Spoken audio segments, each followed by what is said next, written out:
ఈ Fusarium wilt అనేది ఒక శిలీంద్రనాశిని.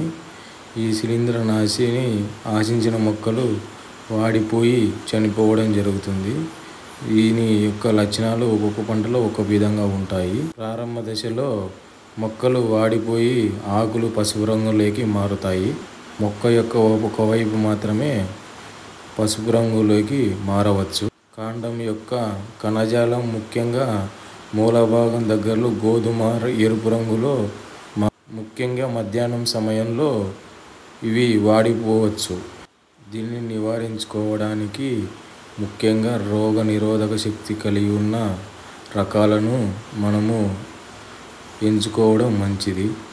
అలాగే మొక్కలలో పంట మార్పిడి చేయడం వల్ల నేలలో ఈ ఫంగస్ పెరుగుదలను తగ్గించుకోవచ్చు.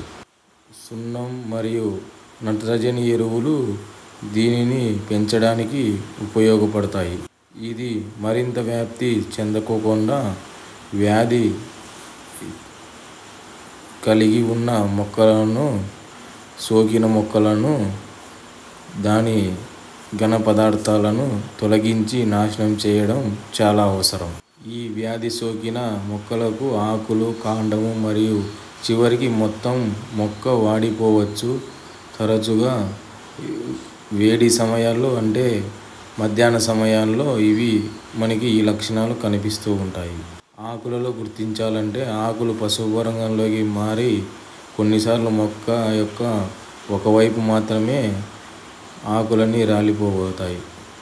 మొక్క యొక్క అంతర్గత కణజాలము గోధుమ మరియు ముదురు రంగులోకి మారుతాయి. ఇలాంటి రైతుకు సంబంధిత వీడియోల కోసం మా మణికంఠ ఫర్టిలైజర్ ఛానల్ని లైక్ చేయండి.